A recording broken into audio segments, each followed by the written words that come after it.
So, a very good evening to one and all present here, and a good day to the people who are from international world. So, I want to begin by saying that you are not here today by accident. The fact is that you are in this room choosing to invest time in your own personal growth as a leader and say something important about you itself, that because you have given time to yourself and made yourself a prior one today. So today's session is called Visionary School Leadership, and our theme is Reimagining School Leadership for Excellence, Innovation, and NEP 2020. Considering the fact that in India, NEP 2020, many of the schools, universities have already imparted the curriculum, right? And they are focusing towards the young generation, or we can say the generation which is going to lead our India and help our India in economic growth. So over the next hour, we are going to challenge some of our assumptions about what it means to lead a school, and we are going to look at ourselves honestly, and we are going to leave this room with some practical approaches that would be a pledge, a mirror, and a new way of seeing our role into leadership positions. So let's begin with this. As we can see that in the first slide itself, I have mentioned three different dimensions, and these dimensions talk about the foundational principles. Then we talk about the transitional leadership, and we talk about the NEP 2020 ecosystem and the vision. So in NEP 2020 ecosystem and vision, when we talk about, so what are the different human-centric approaches? What is the learning environment we are going to deliver to our students? And what different holistic approaches is going to curtail their development by creativity and with the good richness of the sustainability for future readiness. And how this transitional leadership is really going to help into the major role, that would be by using different adaptive strategies and implementing change with fostering innovation and building some capacity growth into our faculties, teachers, administration staffs, and our young generation, because it is a very different transformation from our traditional education system into the upcoming, or we can say the forthcoming 5.0 education system, and how this policies, these concepts are going to be very operational and efficient in our way, and what would be the different framework, or we can say the structure could make us the futuristic leaders of the schools. Moving ahead. So here I have just written a statement that leadership is a distributed ecosystem with the students, right? So students play a major role into our system. Why? Because they are really our consumers, and even whatever the knowledge we are going to impart to our students, they are going to really make it a history, or they can showcase the skills of our school. So here it is what our session looks like today. We will move through principles, qualities, skills, activities, and even the self-assessment, where we can judge ourselves and assess our particular role into the leadership qualities. Then there will be time to think individually, that what are the work in pairs and reflect as a group. The pace will be engaging, and even I promise that this won't feel like a lecture sort of thing, but we would be really working upon some activities where we can make sure that we are leading into something, or we are doing some workshop sort of activities into the this presentation today. And even when we talk about that, every great leader I have ever met had one thing in common, that they were committed learners. So today we need to really learn. And even whenever we go to any workshop or activities, so we just listen to three different statements, that is learn, unlearn, and relearn. So today we are into that space that we really need to whatever we have already learned, we need to make that unlearn for the session timing, and then let's relearn the different concepts. So coming to next slide. So there is a question that who am I as a leader? So let's take a like 1 minute or 2 minutes because we won't be having that much of time. And if you have any paper or pen with you, so you can just think or write that what describes you as a leader for your school. And second part is that what is your biggest leadership challenge right now? So any of you, one or two, will be taking answers from you, and then we can just discuss that what would be the different challenges you guys are facing right now. May I, ma'am? Yes, please. Very good evening. Yeah, The biggest challenges we are facing nowadays is bringing the interest of the studies by the student and their concentration. okay. Mainly the focusing to the academic part. Okay. May I know your good name and you are from which region or locality so that I can understand a better region or geographical area which you are pertaining right now? This is Bhuvana from Punjab. Okay, Punjab, fine. Okay, and any other person who have some leadership challenge right now? Preeti ji has written in the chat box, fee collection. Okay, fee Fee collection. collection and imbibing values in the kids.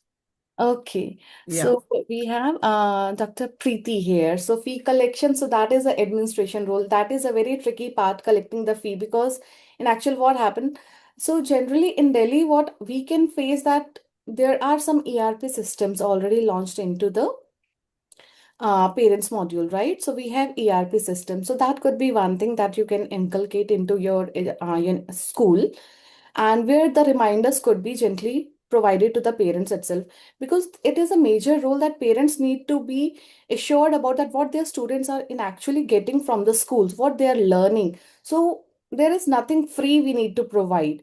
So we can motivate students, we can handhold parents itself. So we can say in a quarterly or we can say biannually, we can call parents for a cup of a coffee and we can discuss and we can impart some sessions or workshops to our parents itself.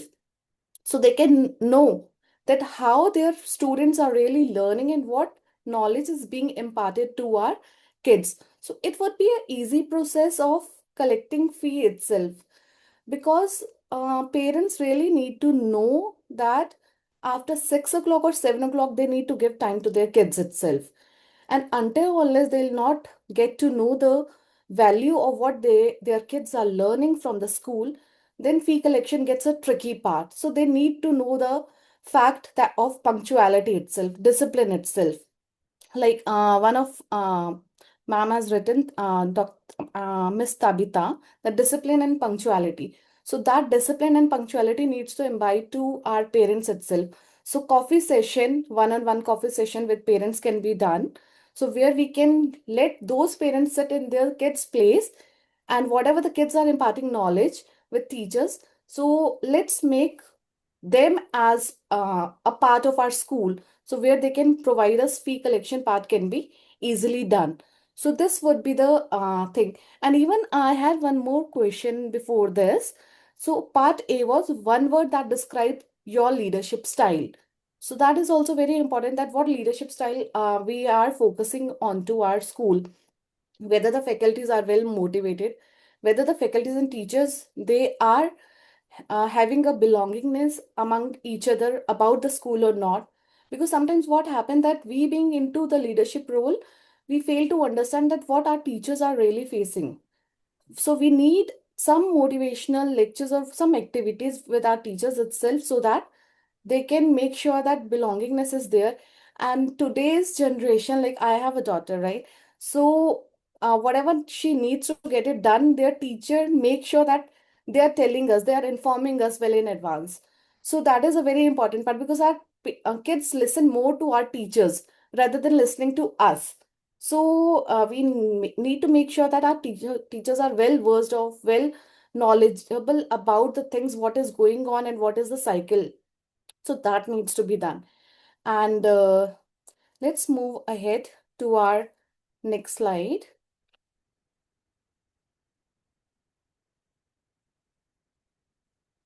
Okay.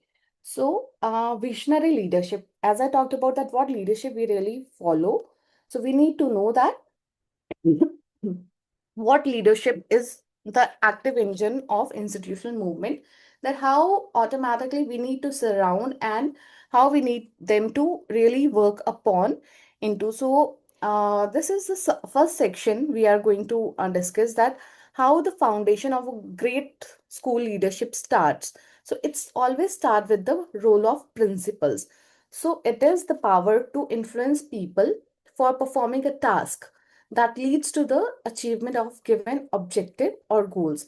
And in school we face many different sort of objectives and we have different goals, because there are so many circulars coming from government that we need to get it followed. So we need to really work upon some parameters, like how we are going to lead people. People means administration staff, or it can be the supporting staff. It is our teachers itself. So we really need to know that how we are going to lead them and how we are going to influence people. By positive affirmations, we can influence our people who are working with us. Then we really need to inspire them. There is a carrot and rabbit theory, right? There are many other theories in management itself which really lead to inspire, or we can say motivate our people who are surrounding or who is the backbone of our school.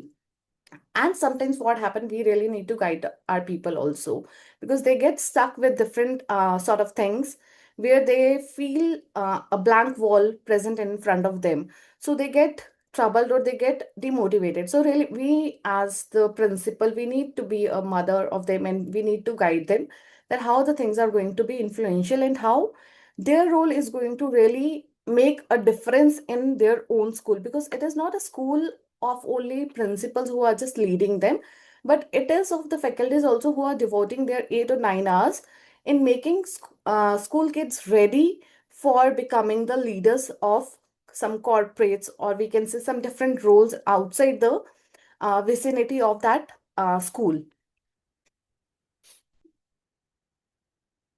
So principles of leadership. So we have some different concepts into this. So I have segregated into 10 different variables. Whenever we do study of that, that what would be the principles of a proper leadership sort of thing. So we need to talk about the 11 principles, and these 11 principles are drawn from leadership research and the lived experience of great school leaders around the world. And I want to walk you through them, not just read them, but bring them to your life. So principle one is know yourself and seek continuous self-improvement.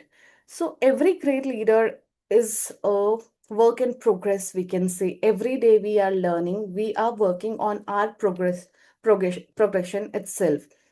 And the moment you think that you have arrived, you stop growing, because at a certain pace, or we can say at a certain level, we think that, okay, now I have learned Dr. it. Samriti, have you changed the slide? Because it's still on the first actually. I am changing the slide.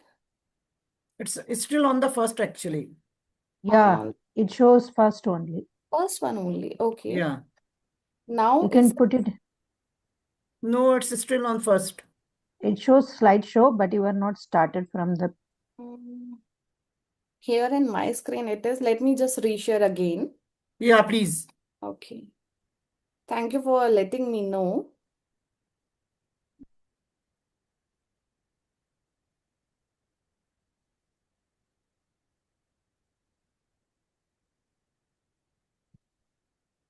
Is it now visible?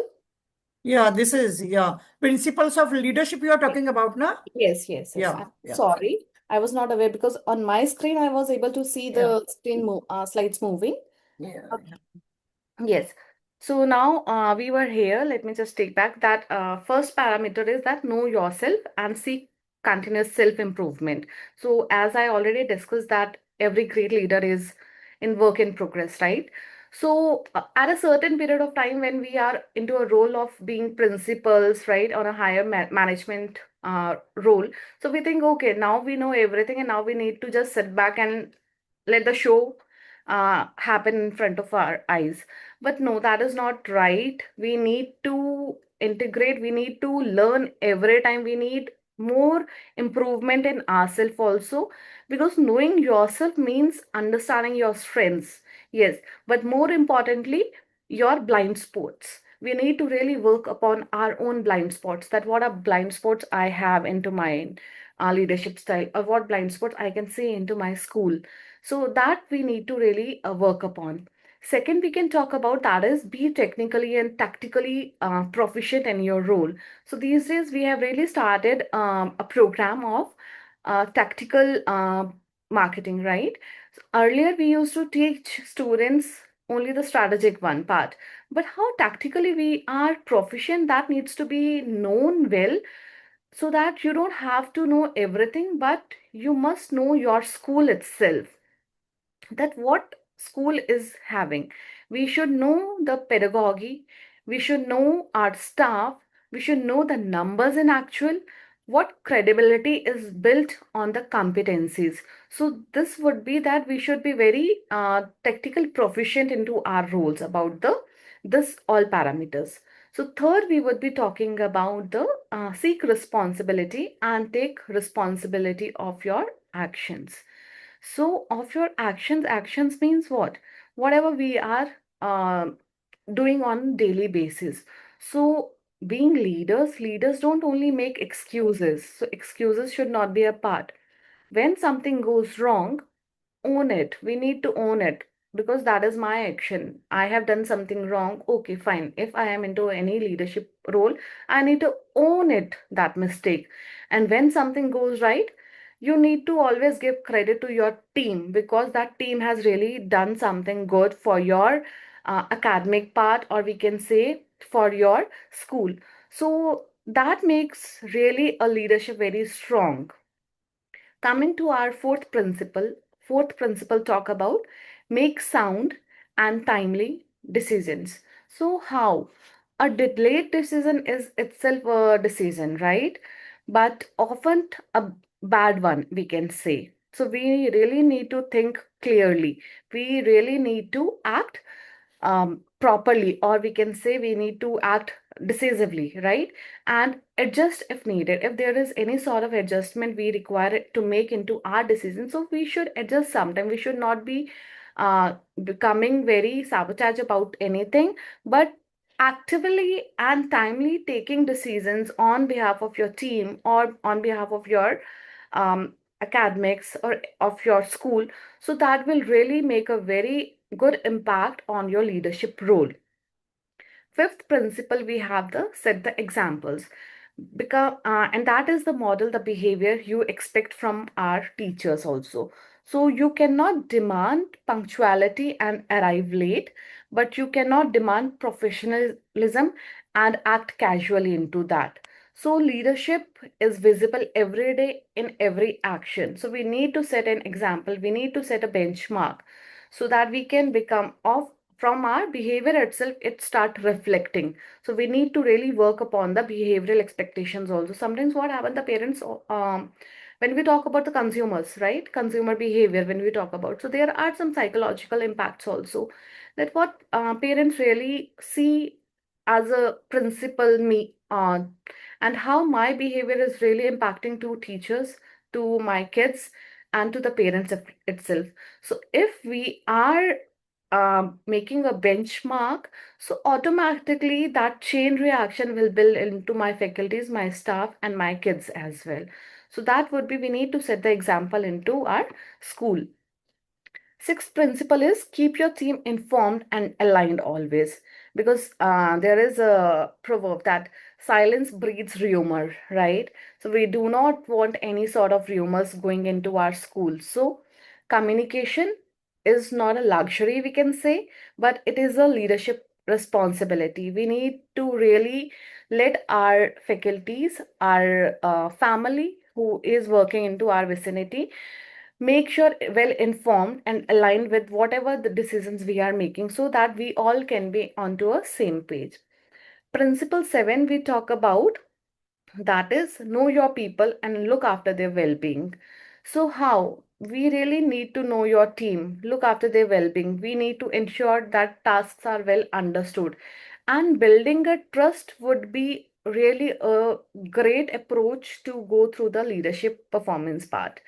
And then we will be talking about that ensure tasks are understood, supervised, and accomplished. Once a task is delivered to any XYZ faculty, so it should not be that, okay, fine, this particular faculty is going to perform that task. There could be sometimes misunderstanding. There could be sometimes that he can think of from a different perspective what you are visioning. So we really need to make sure that our faculties, our supporting staff is very aligned and they are going to accomplish that particular task. And in between, we should supervise them, but we should not do micromanagement into that, because then they won't be coming up with their own ideas. They won't be coming up with their own knowledge and impact. Ninth part, we have build the team. We really need to build a team rather than develop. So how? By developing some trust, a cohesion should be there, and a collaboration should be there. Rather than giving our inputs first, that we being leaders or we being principals of that a school, we should ask them what is their input, how their input can really help us, right? So that they can think of this part, okay, yes, I am a part of a team and I need to deliver best. And that is the best part. I remember that I had a team of good 20 odd people, and I always used to ask them, okay, what is your input into this idea, right? So brainstorming does really help out, because sometimes what happened, one person can have a different approach and second could have a different approach. But what if their approach is almost right? So there would be some team building exercises, right? 10th principle we have that employ your team according to their capabilities and strengths. Sometimes we being leaders, we just delegate the work. We don't see that what different capabilities our teachers are having. For example, if some activity need to be done and we are giving that activity to a person who is not knowledgeable about that particular part, so then that work can be unaccomplished, right? And that can go into a creating a fuss of that activity. So we really need to know what capabilities my faculties or staff is really having and what strengths will really helpful to build my team and my school a strong building, right? And the 11th principle will talk about that leadership, that is that avoid creating ethical dilemmas of your staff. So we should never create any ethical dilemmas, right? We should always support them. We should really work upon them, and we should know that what different things they are uh, facing into. Don't ask your teachers to cut corners, to manipulate data, or to ignore problems. That erodes everything. So we should always motivate them to come with some certain sort of good performances. So these were all 11 principles we discussed. So I hope that these 11 principles we are really going to work upon into our leadership, because this is the one thing, if we have these 11 principles following into every day of our life scenarios, we can become the great leaders of our particular region, and the school would be really working into a good direction. So I would really like to know from the principals here that which of these 11 do you already embody and which one is calling for your attention right now. So if we can just in a notebook or something, if we are carrying with your name on top, we can just mention that, yes, this already we have. And on the other side, we can just write that, yes, these particular out of these 11, these really need to work upon, so that you can just create your own framework. So we can have like 1 minute for that. And after that, we can, Twinkle ma'am, go to Yes, please again. go ahead. Yeah. Yeah. So principals can just write. Vanaji, Preeti ji, anybody wants to add something over here? Please go ahead.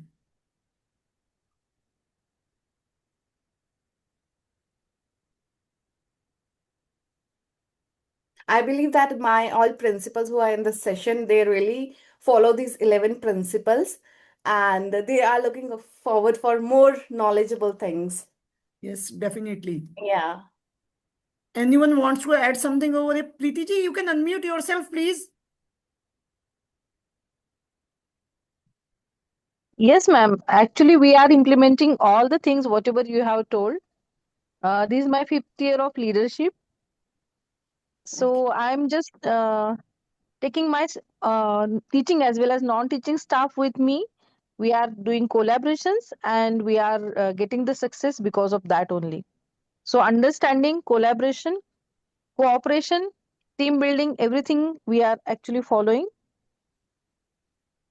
That And really That's great. great. That's great, yeah, Preeti ji. yeah, Yeah, respect Bhuvana ji, to you want to say others' something? opinion. Yeah, it is almost covered everything, ma'am. Now, balancing all these points a little difficult sometime, but we are trying our best to incorporate each and every point because balancing all these points together It's is a, not possible, Bhuvana ji. yes, Managing of 11 points course. in one situation, it's not possible, I It's think not a so. one situation, but even if you are doing in a Yes. long run, Yeah. it may be going to bring the result definitely. Yes, yes, definitely. Because that really becomes something very difficult because we really need to gauge our faculties also with what different brain set they are coming onto our room. Sometimes that gets very difficult for us as well. And to make a balance between management and the staff is also a principal's job as such, dekha jaye to. Yes, We that's are always also- sandwich. call it as a We're always leadership role. sandwich between the Yes, not exactly. only between the management and teachers, of course, with the parents as well as students. Yes, yes. Okay, thank you so much for your inputs. And till now, I hope that we all are just enjoying the session and we are working onto these parameters. So moving ahead, so the qualities of a good leader. So again, we have 12 different qualities of a good leader and what personal skills we really require. So now let's look at the personal qualities. That is the human dimension of leadership. So there are 12 here and I want to cluster them for you all. So the first cluster is about the presence. So, and then second cluster will talk about the drive and the third cluster would be the adaptability.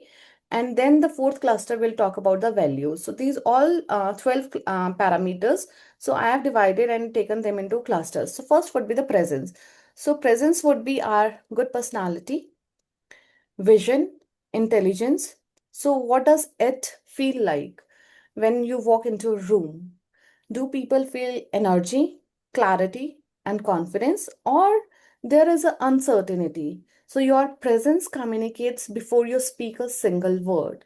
So that is the first cluster part. Our presence, how people are seeing whenever we enter into a room. So we say now the aura thing. So how our aura is actually embedded into our school system. So that would be there. So good personality, presence, approachability, or we can say the professional demeanor. And the vision would be whether clarity of purpose is there, whether we see where the school must go, right? So the second cluster is about the drive. So in second cluster, we'll talk about our hard work, initiative, we can say second, then dynamism. So great school leaders don't wait for problems to escalate. They act early and they create momentum. They are the ones who make things happen, not just watch things happen, right? So whenever there is a problem, so we need quick actions onto them. We don't need to take a seat back and lay back approach and we do not and let that problem escalate.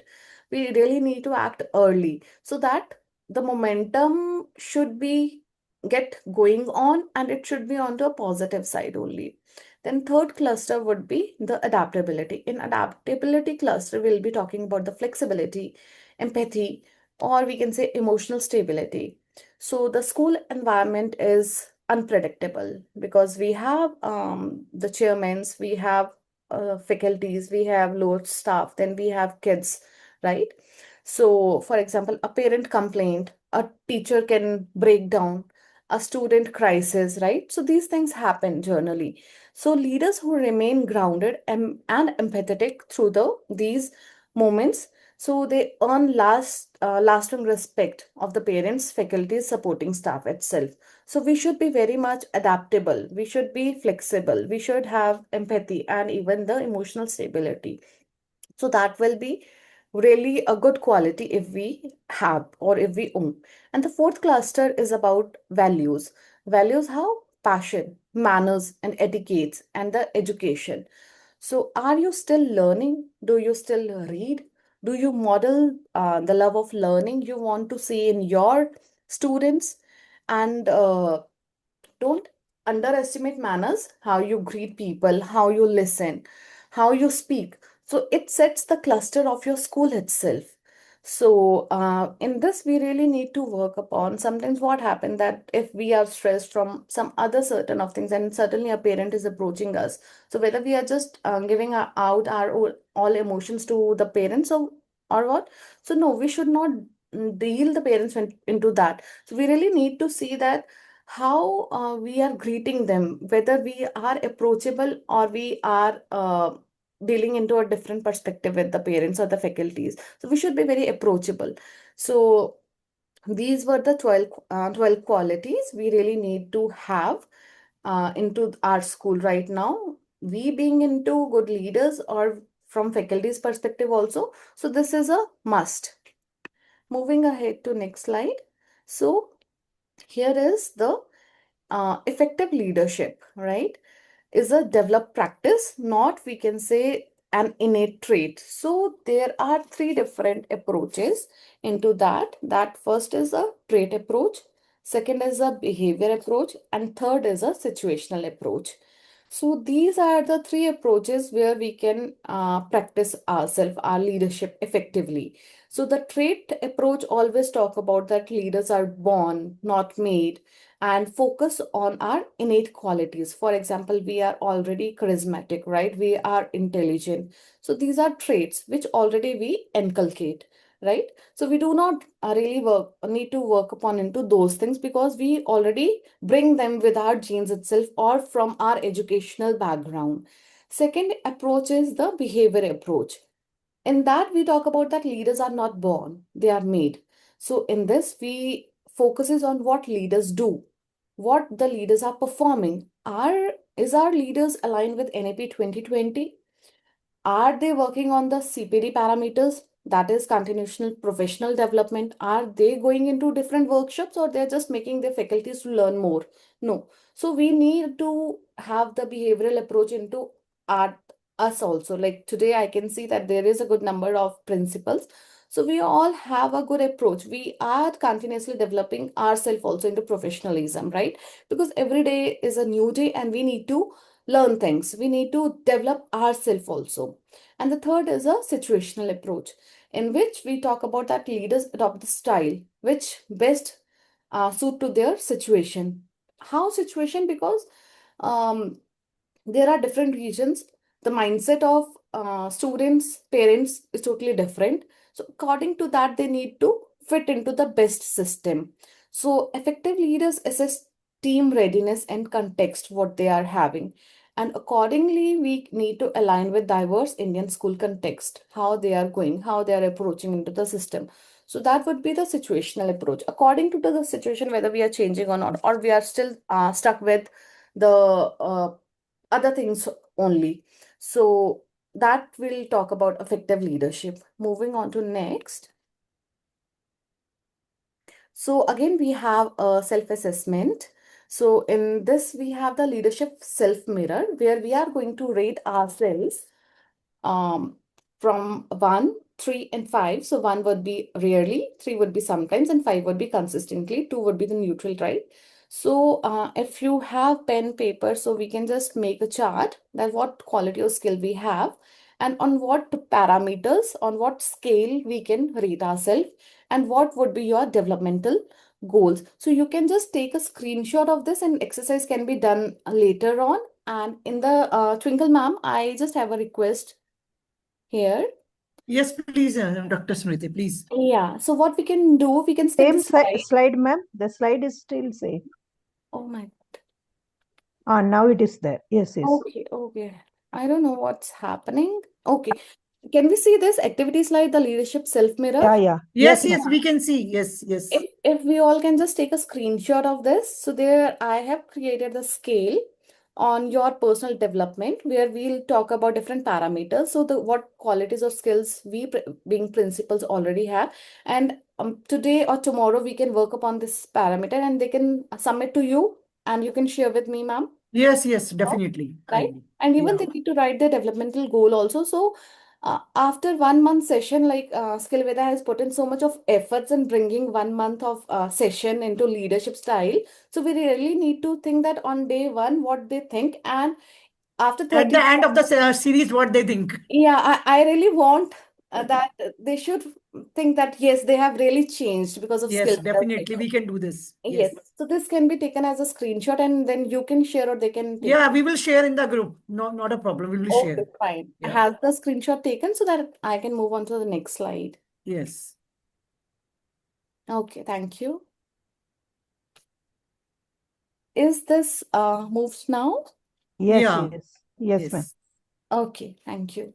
So next we have our every institution require a distinct architectural, or we can say archetype of leadership, right?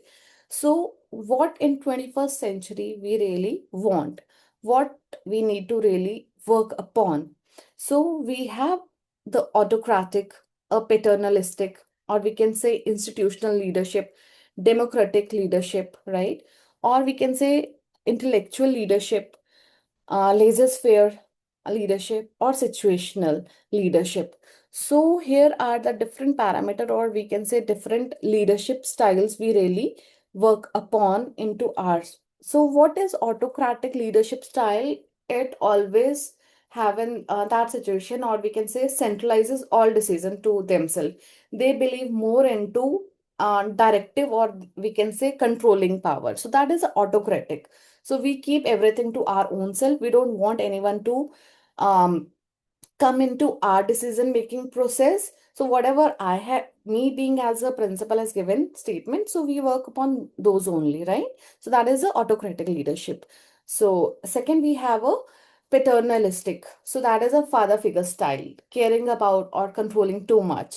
So that is a paternalistic leadership style, treating everyone as kids, that okay, me being father of this institute, I'll be very caring, and but I'll be controlling everyone. So that is a paternalistic leadership style. Third is a institutional leadership style. In this institutional leadership style, we talk about preserving traditions, systems, and structures, and make the values more compliance. So that is an institutional leadership style.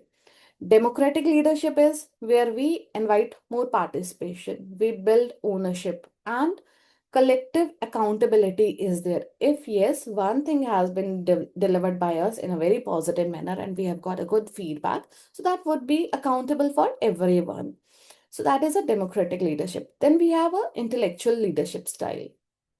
So how intellectual lead through ideas, knowledge, and expertise, and even inspire the academic rigor also. What is going on into the structure? What different UGC norms, or we can say AICT norms, have been there. So we know a day ahead and we work upon those things. And then we have a free reign, or we can say laissez-faire. So here we just delegate authority fully to highly competent teams who are doing best. Everything needs, we just delegate to them to get the good outcome. We are not going to put our brain into this because yes, we have already reached to a certain level. Now we don't want to put in into effort. So that is a like we become very lazy to take any decision, right? Or so everything delegates to another people. So that is the this leadership style. Then we have a situational leadership style in which we adapt the style to team maturity and according to the task demand, where we are very much highly flexible according to the situations. Like now, it's been in 2020, we got this NAP 2020.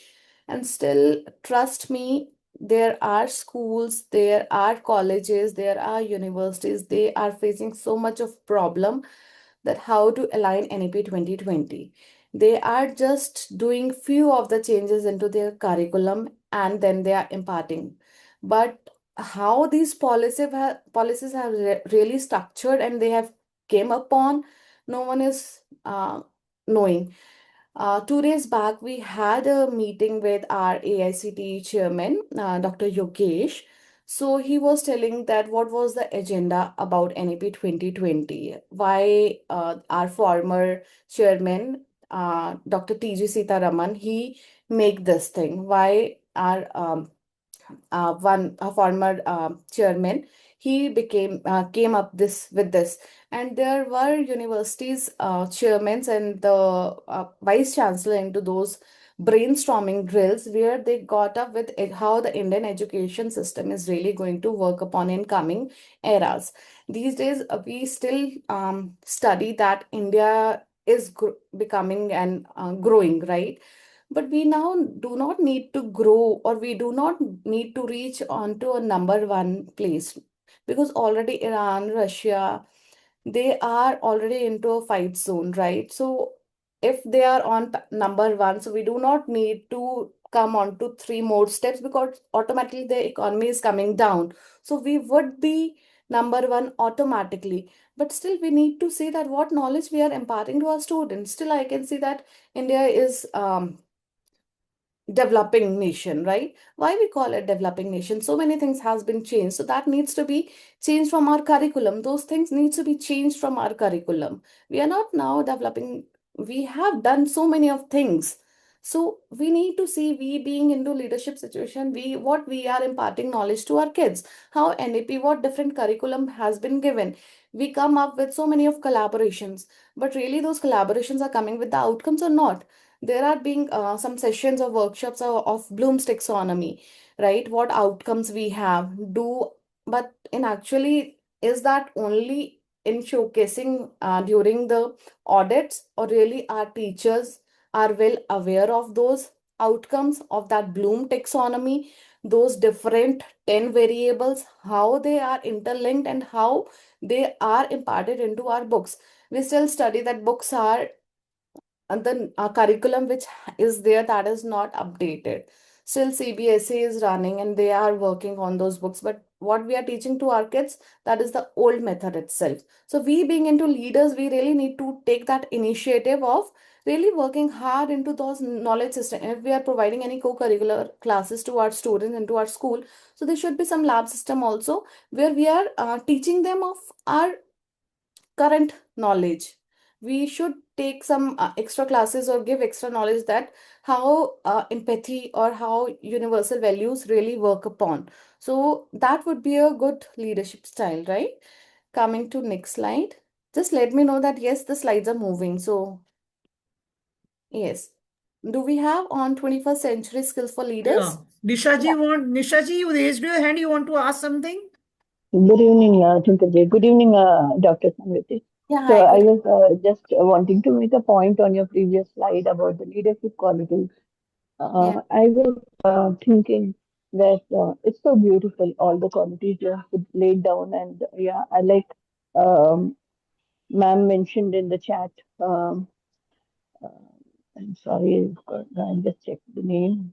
Preeti ma'am mentioned in the chat that it's good to know about the fraternal leadership trait. Right? So I was just thinking, uh, maybe not the autocratic, but all the other traits, somewhere or the other, it is all blend into our maybe during the course of time, we may have to shift traits. We cannot just follow one trait uh, completely, is what I think and I believe in. Because at times we may have to show that paternal trait, at times we may have to show these styles. So one school cannot follow one single trait, is what I believe in. I just wanted to share on that thing. I That's would why, like to ma'am, we know from say, others also how they that's why think. we say that leaders are dynamic. Correct, So we correct. need to Yes, be very dynamic exactly. when Yeah, we are on to yeah, that yeah. certain position. Exactly, exactly. Yes. Uh, can we move ahead? Yeah, yes, Dr. Yeah. Smriti, please go ahead. Okay, thank you. So let's now look forward that the world has already changed. What different skills does a modern school leader need? So here are the first five of 10 essential 21st century leadership skills that are applied directly to the school context. So first is the sense making. So can you read that what's really happening in your school? Or are we just sitting in a classroom and we are just getting one or two informers and they are letting us know. No, right? So we need to really read once we enter. So we should be aware that yes, what is going on? Not just the numbers, but the cultures, the unspoken tensions, the quiet wins. So great leaders are meaning makers. So we need to really work upon the sense making. Second is the social intelligence. That is, relationships are your infrastructure with teachers, students, parents, the community where our school belong to, right? So that relationship should be on both sides. Do people really trust you? Do they feel seen by you? If yes, you are a socially intellect leader then. That would be social intelligence. Third is novel and adaptive thinking. We have always done it this way, right? So is the most dangerous sentence in any school I have heard. So you need to be able to look at old problem with fresh eyes, especially as NAP 2020 demands structural reinvention. So it's not only invention, it is reinvention. We cannot say that our school has already always doing this thing like this only. No. Now, in the curriculum, we can already see that SDG goals are imparted. We need to make ranking of our kids according to those SDG goals, right? So we need to change that. We need to reinvent our structure.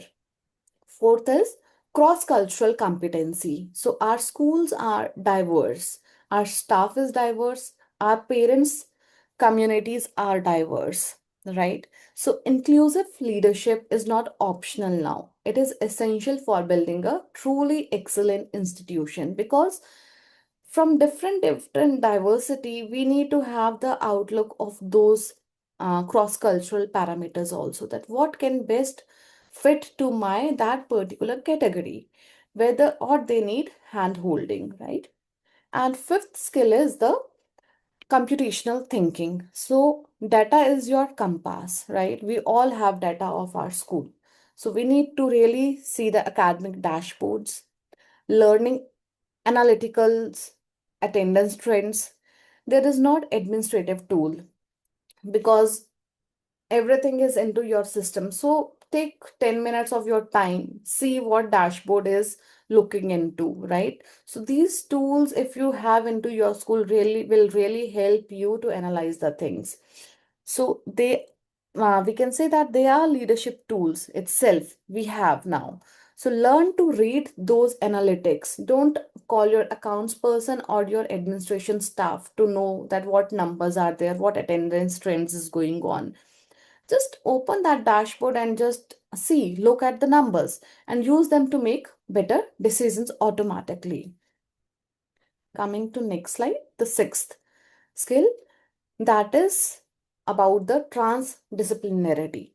That is that NAP 2020 mandates integrated, or we can say cross-subject learning now. So you cannot lead what you don't understand. So do you understand the vision of holistic nature, that what is holistic approach? What is the multidisciplinary education, and are you enabling it in your school? So that would be transdisciplinarity. Seventh parameter, we have the new media literacy. Like your school has a story. Are you telling it? Instagram, newsletters, parent portals should be there. So these are leadership communication channels. You should post it. Let everyone know what different you are doing in your school, what different learning your kids are doing, how they are outstanding or outshining from other kids. So we need to communicate with different channels. Your school should have the Instagram account, where on daily basis we should post. There should be newsletter, monthly newsletters, which should have different certain content, or we can say pages, where we can tell the stories, where our students can participate and even our parents can participate, right? So they feel connected with the schools itself. Okay, that yes, I have got a chance to give my perspective on a school. So they can write in those newsletters. And once that is published, automatically that would be a good word of mouth for your school. And then we need to really see that whether we are working into this or not, because this would be a brand which is shaped by what you share and what you don't. So we really need to share everything, what we are doing in a positive manner. Then eighth skill, we have the design mindset. So design mindset always talk about rethink the timetable, redesign professional development, reimagine the classroom space. It should not be the, I was just seeing on LinkedIn, there was a small kid and he was talking, he showed a video of the cars, how there has been a transition from 1960s till 2026 of the cars transition. And after that, he just showcased a video of a classroom where he showed that, okay, in 1960s or back then, also the student used to sit in a straight rows, right? And now also we used to sit in a straight rows. But why? Why can't we make sitting arrangements into a different pattern? So that need to be redesigned. And even design thinking is not only for product companies, it is for school leaders who want to engineer better outcomes, right? So that would really give a different perspective once the students are coming. Even we see so many of videos that some Chinese students, they are having different skills. Once a teacher or students are entering, so there are different activities they are doing. So kids will really feel motivated to come into your school. They would be coming with a happy faces. So we need to design our mindset also. And then ninth skill we would be talking about the cognitive load management. So your staff is overwhelmed, right? So you are. So the skill here is curation. So we need to by helping your team focus on what matters most. So protect their cognitive energy and even filter the noise, what noise they are having, what different troubles they are having, what uh, we can say disturbance they have there in their mind, right? So that would be really helpful. And then 10th skill is the virtual collaboration. Like there are online CPDs, there are hybrid parent meetings, there are cross school networks.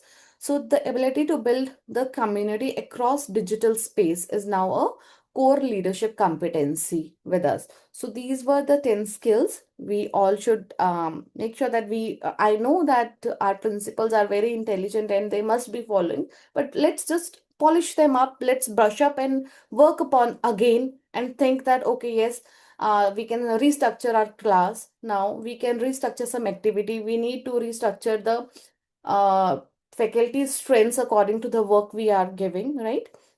So these was the 21st century skills for leaders we can have.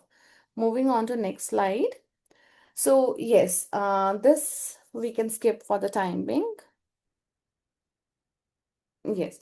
So what your school expects of you as a leader now. Now, we have already expected so much from our faculties, from our staff, from our kids, right? But what school is expecting, what our top management is expecting from us. So we need to see on that. So there would be different parts of this, that we need to develop some core values. There should be some vision statements, mission statements, and the quality policy statements. We all need to study again what vision statement we have, what mission statement we have. Already our school would be 20 years back, right? That time vision statement and mission statement has been written.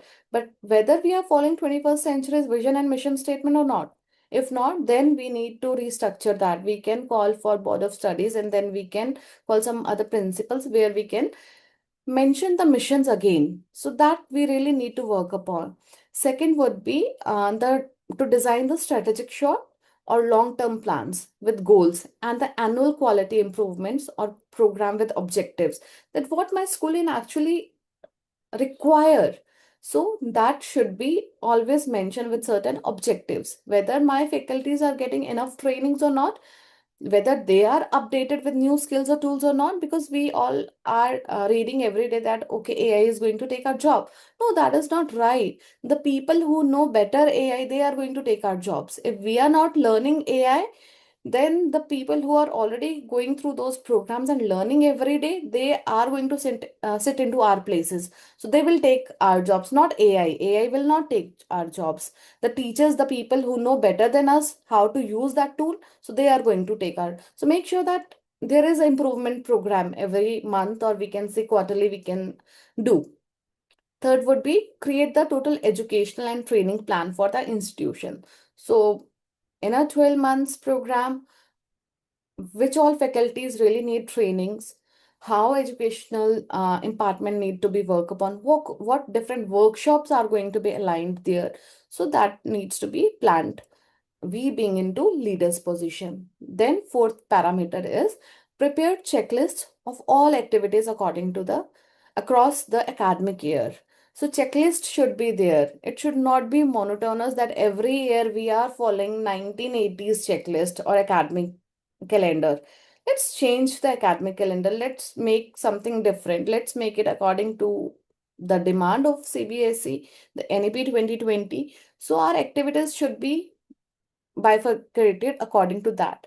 Then fifth parameter, we talk about devise a functional system for all programs and events. There should be a functional system. There should be a proper hierarchical system. It should not be, okay, that I have given you, make it now and let's run the show. No, it should not be like that. So let's make it very functional, that this structure will follow particular program or event.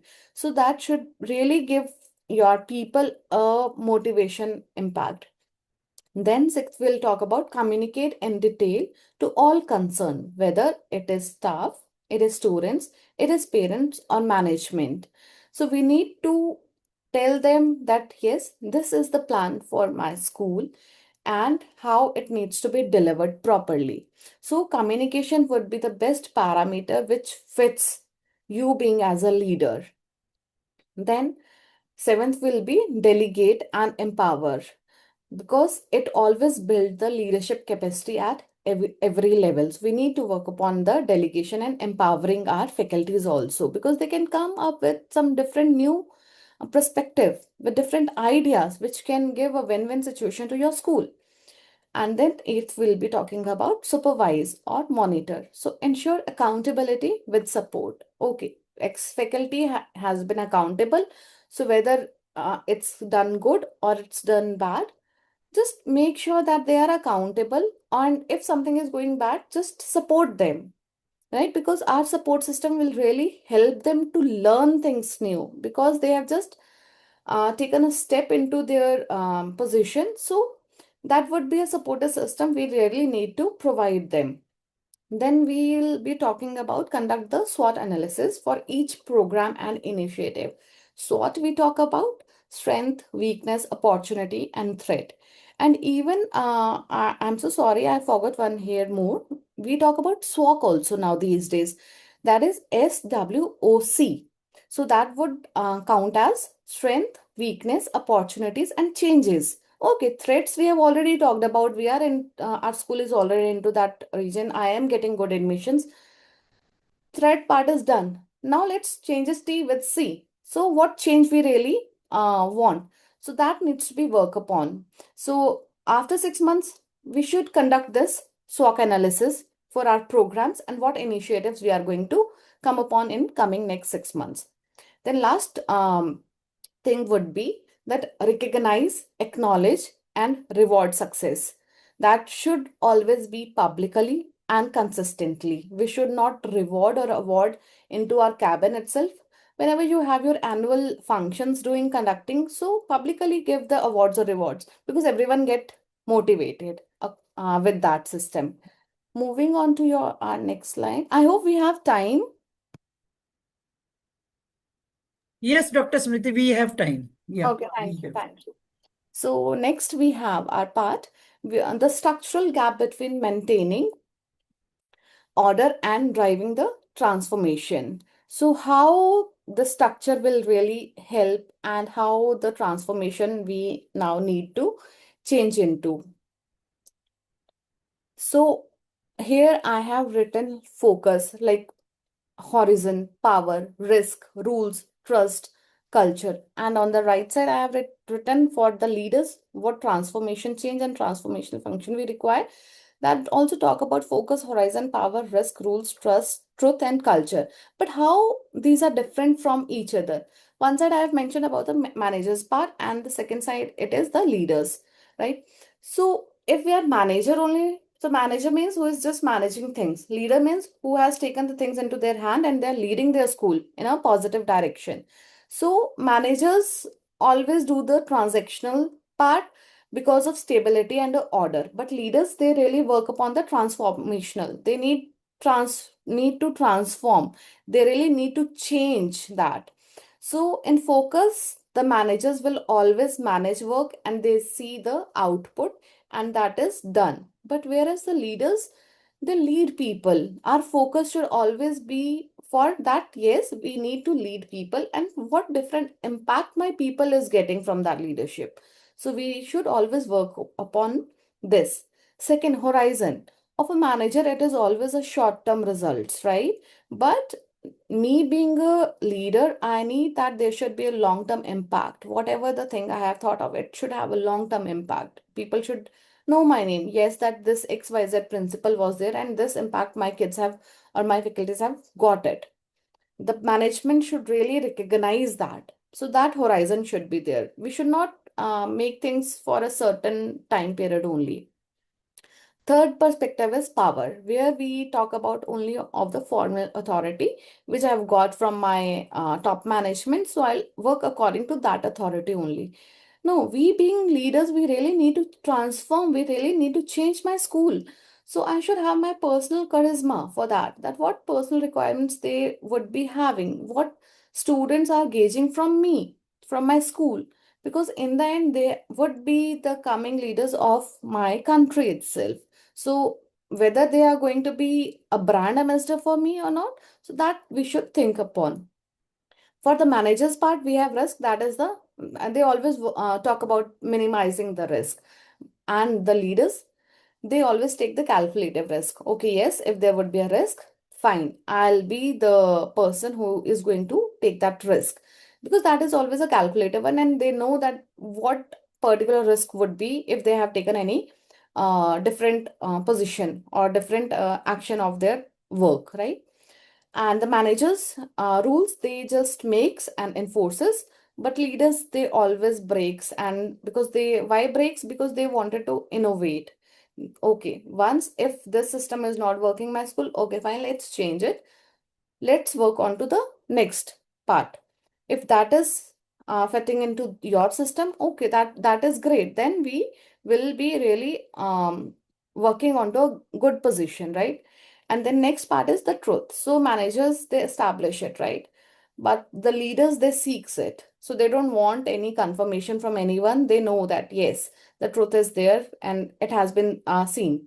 And the last part is that culture. So they just enacts and maintains, but leaders, they don't enact and maintain the culture. They shape it and they transform it into their students. We can see that cultural diversity from our students because that has been shaped well, that has been transformed well. Moving to next slide. So modern leadership requires balancing the competing institutional tensions. So we have different perspective into this thing. That first is relationship building, then responsibility we have, what different responsibilities we are. Then third parameter we have administrative multitasking, whether I am a multitasking or not. I always used to talk when into my team that we should always become octopus with multiple hands. We should have multiple responsibilities. So my team used to tell me, yes, ma'am, today we are octopus because we need to perform, right?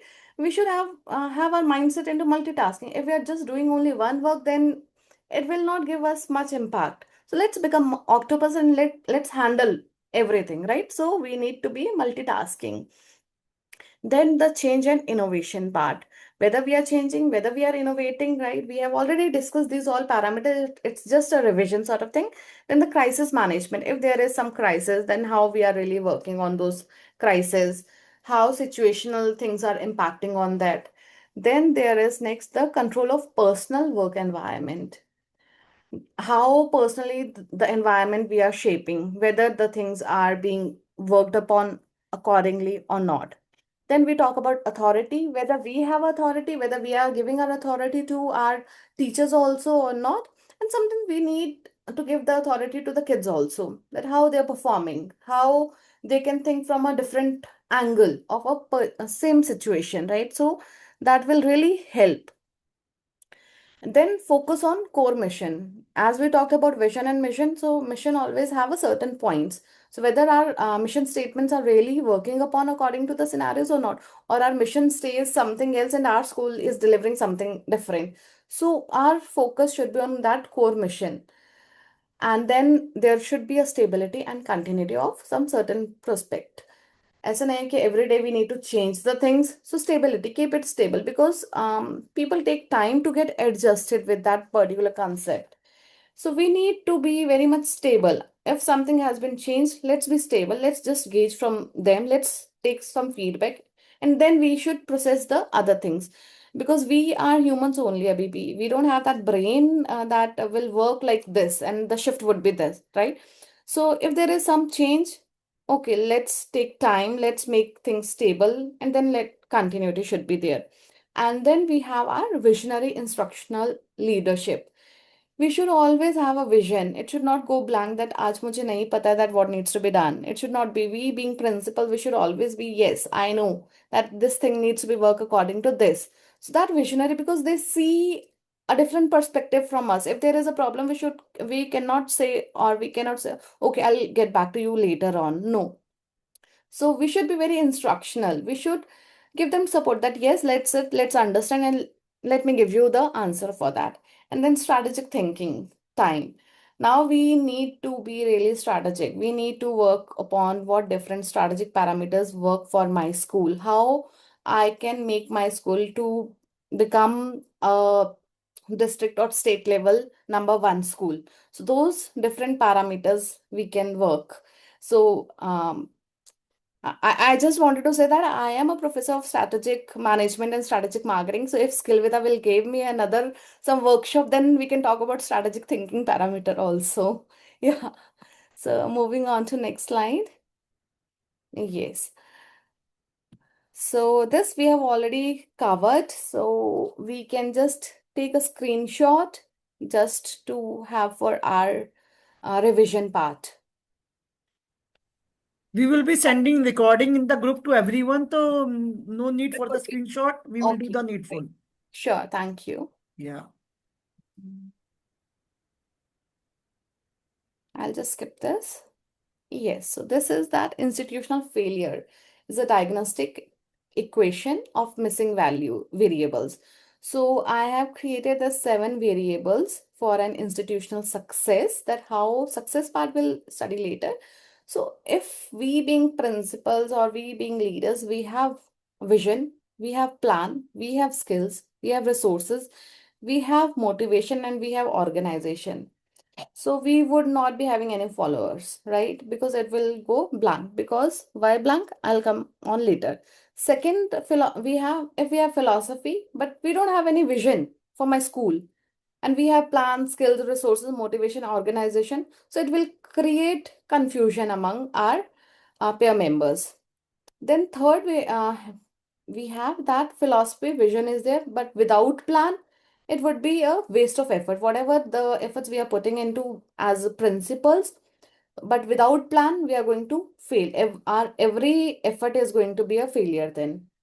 The fourth part I have curated is that philosophy, vision, plan, but without skills. We don't have skills. We have resources, motivation, organization. So without skills, there would be anxiety. How the school is going to run, how the structure needs to be curated, how the things will get into place. Many teachers are skilled nahi hai. So what my school is doing, right? So that would be a anxiety level. Then we have another parameter, philosophy, vision, plan, skills, resources, सब है, but motivation ही नहीं है. My faculty is not much motivated. ठीक है. Then there would be very slow progress of a school. It would be like, again, there is no success. So, and then last is, we'll talk about that is, philosophy is there, vision is there, plan is there, skill is there, resources is there, motivation is there. No organization, right? Structure is not there. supporting staff is not there. I cannot provide proper classes to my students, right? So there would be a lack of coordination. Everything would be misbalanced.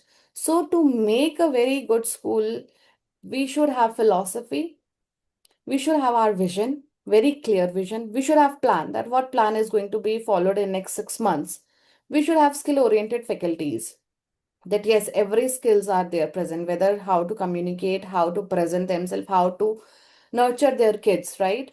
Then is resources. All the resources should be available to my faculties, my staff, and my kids, my parents as well. Then there should be motivation. Motivation always come with reward system, or I need to teach my faculties about the belongingness, even my students also. So then there would be motivation. And last point is organization.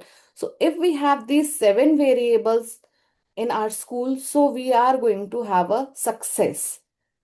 So this is the formula for institutional success: philosophy, vision, plan, skills, resources, motivation, and organization.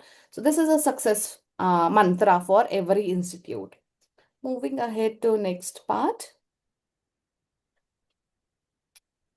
So yes, how building a future-ready school requires a deliberate architectural plan. So it has been curated into different phases. How different phases? That first is our infrastructure and talent. Whether my infrastructure is sufficient enough to provide the things to my students or not. Whether, yeah, whether I have a safe environment, whether we have inclusive physical environment also. So that needs to be checked properly. Then we have the rigorous recruitment and minimum 50 hours CBD per year for staff. They need to really learn. They need to get themselves certified properly. What is going on into the world? They should know that certification courses needs to be done. It should not be only that, yes, we are doing and then Zoom किया online करके and mute कर दिया, and in the end we just ask for certifications only. That should not be there. We really need to motivate our faculties that yes, whenever you are going for a workshop or you are attending online, so really listen to the faculty or the presenter what they're presenting it, because it takes time to build one slide, and in the end if they are not imparting this knowledge into their school, so that would be just a failure. फिर तो वो सिर्फ certificates लेके हमने लगा दिए हैं, knowledge we have not taken. Many educators do like this, Dr. Smriti. I know, I know. I had one. It's been 3-4 months. So I was delivering one session into one university. So in between, I just asked a random question, and trust me, ma'am, Twinkle ma'am, that no one was listening, and they all were professor levels. Yeah. No one was listening, and everyone got blank, and it was so frustrating for me, and I felt like that I was The talking. motivation actually get lost now. If the people are not responding, you don't feel motivated. Yes, since that time, I have kept 1 or 2 activities into my this thing now. So I want one-on-one communication, so that I should know that yes, my audience is there, present. Actually, we are also doing webinars. So except few participants, many are there just for the certificates only. They are just sitting there, not responding, not answering, just for the certificates. Then we will not have good schools then, right? Because if we are not learning anything from the sessions, like Yes, if we take a definitely. session of 45 minutes or 1 hour, if we hear that, तो हम लोग यहाँ से knowledge सिर्फ 10 minutes का ही लेके जाएंगे, 10 minutes का ही Exactly. हमारे mind में जाएगा, right? According to the researchers, it's only that only. Yes. And rest, we know that we are very intelligent human beings. हमें सब कुछ आता है, but it will get polished more. Yes. So that Upgradation is must actually with time. yes, yes. So first was the infrastructure and talent, and second phases we have the pedagogy and technology. Whether we have a digital infrastructure, या फिर हम still we are onto that blackboard or green boards only. Do we have digital smart boards, and do we show the cognitive or we show some other skills to students or not? Whether we have blended learning models or not. So like COVID came, that time I remember that really it was very difficult for people to switch to online system. Yes, yes, it was really very difficult. And our university that time, we were given this one project through government itself, that we need to teach the trainers, the teachers, that how to shift to online system, and it was so difficult for us to teach the teachers that how to shift to the online system. So, but now I hopefully like everyone is connecting online. Yes. So yes, that blending learning model should be there. And we should decentralize the authority to encourage school-based decision making also.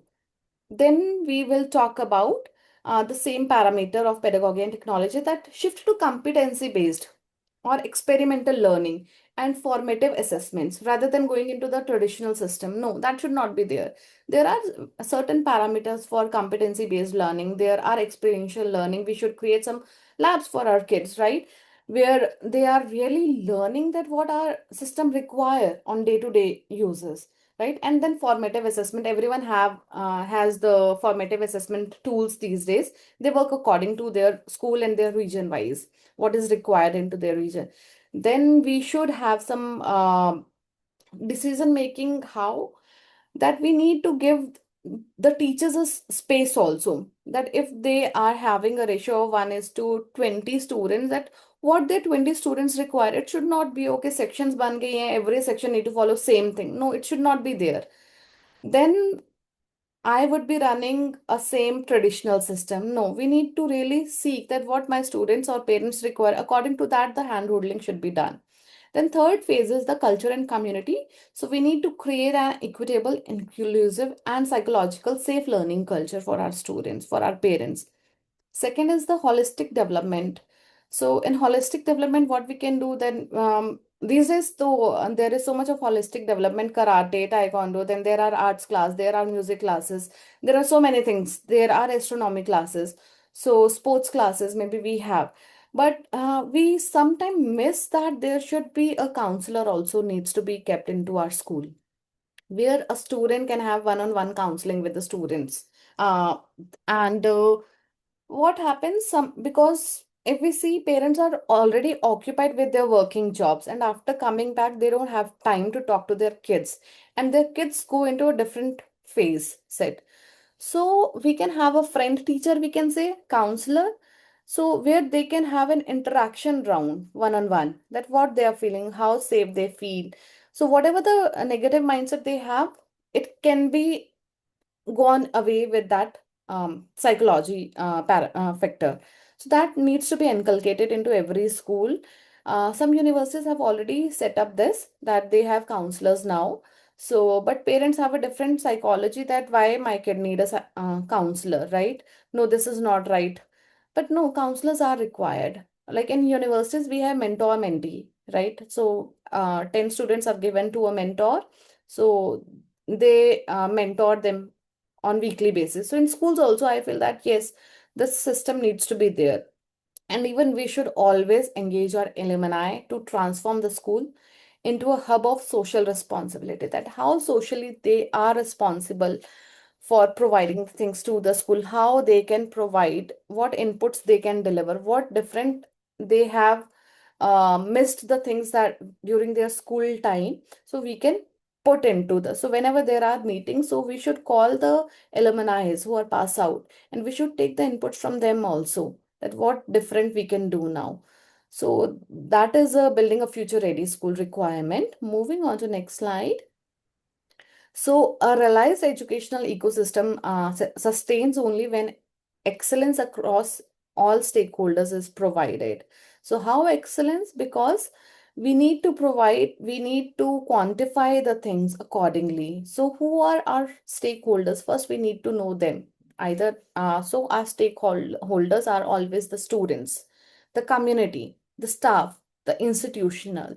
So we really need to have them. The students, how are the students? Because they would be good citizens and future leaders with values and character. So they will always give a remark into the outside world of that, yes, I am a passer from this school, right? So he would be a brand ambassador, he would be a good word of mouth. So that he is my stakeholder. Second, the institution with higher efficiency or the streamlined systems and excellence academic results. So that would be a stakeholdering part. Then the staff is my stakeholder. Why stakeholder? Because उसी की वजह से तो the teachers and the students are taking admission, right? We see that quota में maximum of the students take admission because of the faculties teaching there, not because of the brand name. तो teachers का ही brand name चलता है market में, so that we need to see. So for them to become a good stakeholder, they need to be motivated, they need to become an empowered employee who feel trusted and who can feel that yes, I have a purpose to serve into this institution, in this school. So he will be accountable as a stakeholder for me. And then the community kaise? A strong brand image needs to be put in front of my community.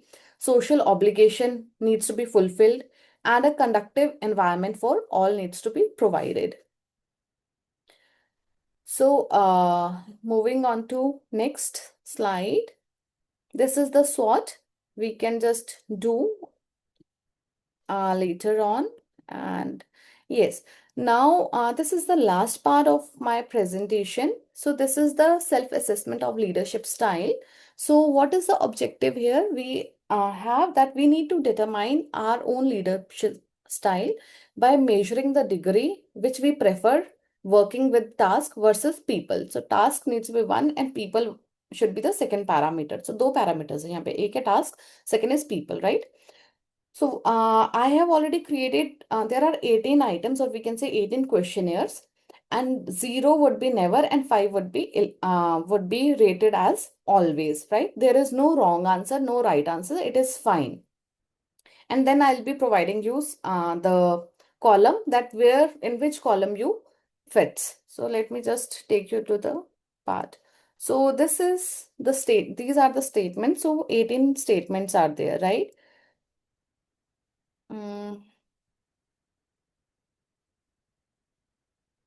If they can take screenshot for this, because this needs to be done now only. Okay. Okay. Yeah.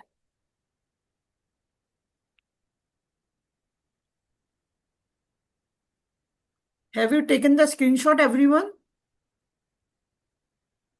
Yes, ma'am. And if we can allow them like 2 minutes of time, because Yes, we can. They can take. Yes. yeah. So please, आप लोग अपने आप को, you can just rank that whether it's 1, 2, 3, 4, 5 according to the statement. If first statement is given as I encourage my team to participate in decision making, so on what scale? Either it is 1, 2, 3, 4, or 5. Always is 5. Sometimes is 4. 3 is some rarely. 2 would be very less, and 1 would be more than that, right? So according to these 18 statements, 5 being the highest one, na? 5 yeah, being the it means highest one. always कि हमेशा I do. Hamesha, yes. हाँ, it would be that.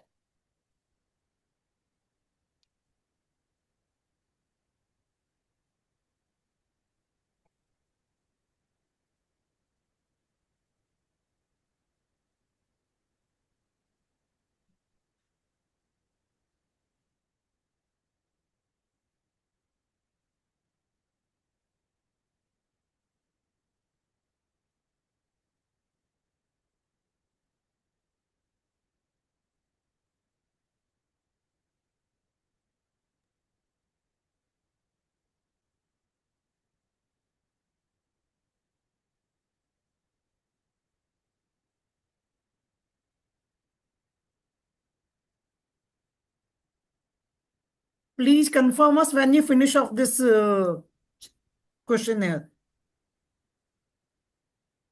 We have given 2 minutes time, na? Yeah, ma'am. Because I guess we have time, or I don't know, it's already 8:44. Then we being ladies, we have other roles also to fulfill, right? I do understand. Actually, we started late. That's why it's so late. I know. Actually, I apologize because I was out somewhere. No, it's Then totally after fine. reaching back, I just shifted to this. Yeah. And then when we are like onto certain position, we being teachers, so we love to talk more. And when it's like delivering When session, someone is hearing you, listening you, then that's a motivation actually. yeah, then it's a motivation. Yeah.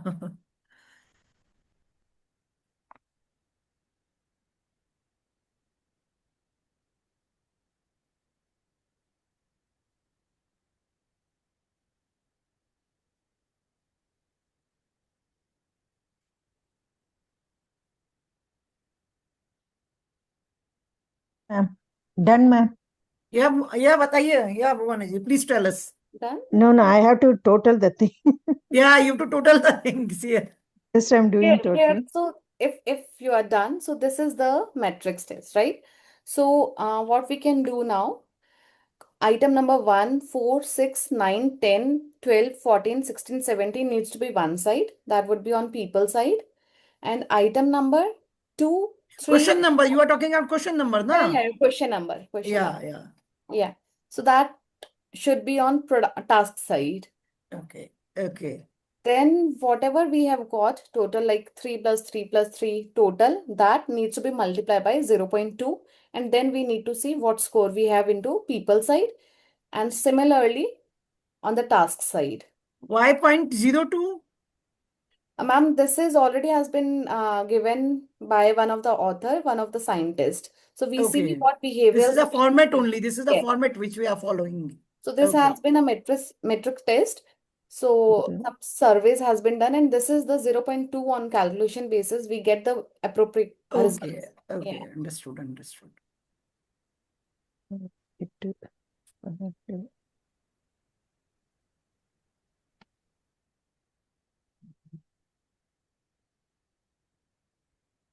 You people can tell us your final score in people, relationship, focus, and task. है ना? That's it, na? Yeah. And even if you don't want to share your results, it's okay. I'll go ahead to next, and you can just gauge yourself. Later on, you can share with Twinkle ma'am, and she can share with me. Yeah. The first score that is from this side, people score I'm taking. Okay. I got 43. I Okay. multiply with the 2. I got 8.6. Okay. And the other side is 35. Multiply with the 2. Just a minute. 35 multiply with the 0.2. Yeah. That gives 7.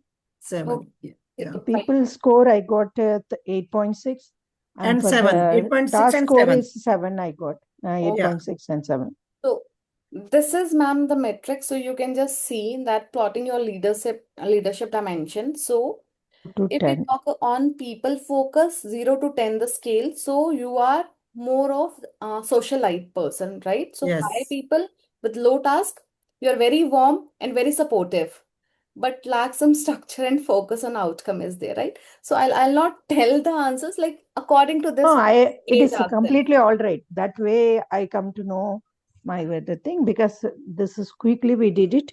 Maybe a little bit. Yes, this and that's it. definitely. We don't have the time. That's why we are doing it quickly. That's so. Yes. Yes. So this is the metrics. So people can just see according to their scale on x-axis and y-axis what range they have got it. So we are socialite, we are team leader, we are improvised, or we are authoritarian. So on this matrix, we can know that what leadership type we follow into. Moving on to next now. This will just skip now. So last slide. So this is my last slide. So as we can see that now we are in our final moments together. So let's close with it with an intention itself. That would be a positive intention that the ultimate metrics of leadership is the creation of future leaders, right? But the best leaders don't create followers.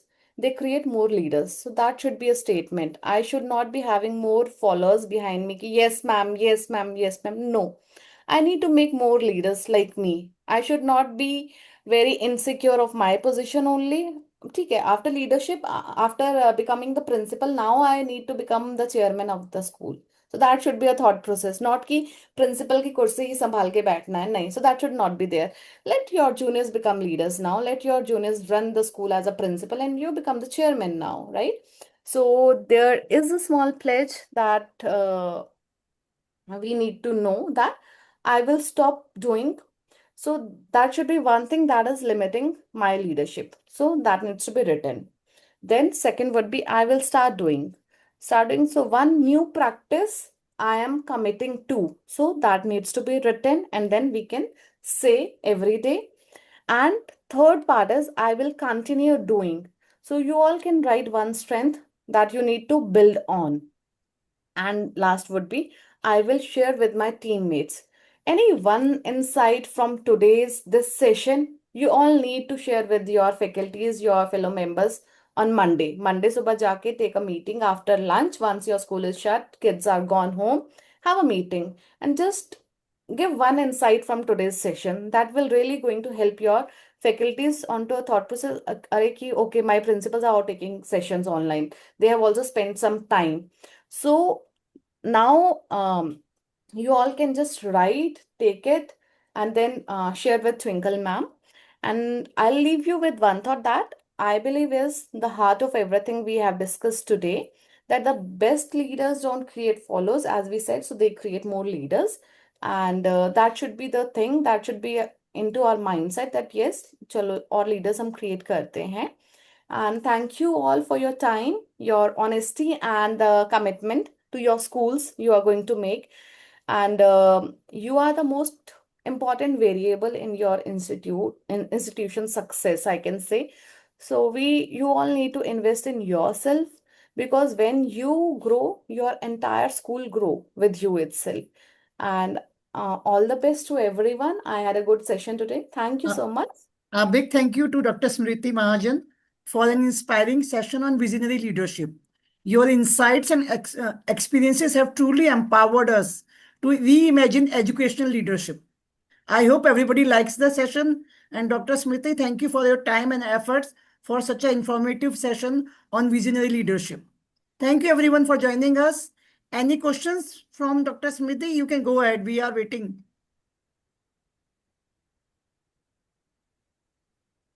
Any questions you want to ask? No, ma'am. Thank you. Yeah. Before ending the session, ma'am, if everyone can just open their cameras so we can have a group picture. Yeah, please, we can. Yes. Can we all switch on the cameras, please?